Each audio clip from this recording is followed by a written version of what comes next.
राज्य में 22 फेब्रुआरी अर्थात आसंता काली ठारू 2 मार्च पर्यंत जनता मैदान रे भुवनेश्वर ठारे शुभारंभ होबाकू जाउची सुभद्रा शक्ति मेला 2025 रो शुभारंभ होबो।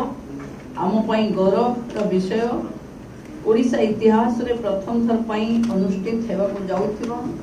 ई सुभद्रा शक्ति मेला ओडिशा रो लोकप्रिय माननीय मुख्यमंत्री श्री मोहन चरण माझी को कर कमल रे आसंता काली संध्या रे शुभारंभ होबो। ओडिशा रे महिला मानकर विकास महिला माने विकास रो प्रतीक ए मेला रे विश्व को ओडिशा महिला सशक्तिकरण रो एक झलक देखैबा पई आमे प्रयास करिबो। 30 जिल्ला रु 700 रु अधिक महिला स्वयं सहायता गोष्ठी मानकर अंशग्रहण होबो एवं 300 रु अधिक स्टॉल महिला उद्योगी मानक द्वारा ये मेला रो आकर्षण साजिबो। ई 9 दिनिया भव्य प्रदर्शनी रे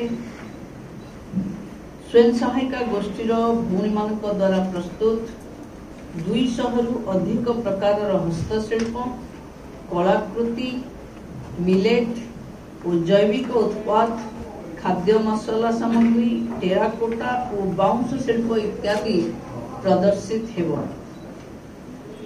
अतिथि एवं परिदर्शक माने ओडिशा रो ऐतिह्य संस्कृति विभिन्न कला कारीगरी कौशल जल्दी लाख उत्पाद पेपर माचे काठर कलाकृति गोल्डन ग्रास उत्पाद सबाई उत्पाद माटी पत्र प्रस्तुतिर लाइव डेमोर स्टॉल से देखि पारिबे।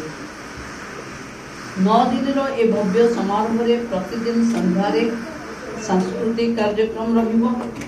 ओडिशा रो अस्मिता रो स्वाभिमान ओडिसी नृत्य लोककला पारंपरिक नृत्य कला जोड़ी शंख नृत्य लोक नृत्य छौ गोटीपुओ नृत्य कला दासकाठिया महारी नृत्य रणपा एवं संबलपुरी नृत्य एवं व्यंग कवि सम्मेलन अतिथि माने उपभोग करि परिबे।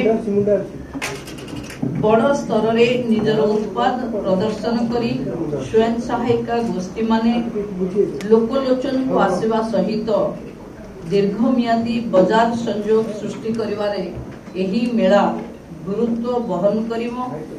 आय वृद्धि करने सहित महिलांकर आर्थिक और सामाजिक स्वाधीनता और महिला सशक्तिकरण माध्यम रे माननीय प्रधानमंत्री श्री नरेंद्र मोदी को लक्ष्यपति दीदी सृष्टि करिवार स्वप्न साकार करिवारे एही मेला सहायक हबो।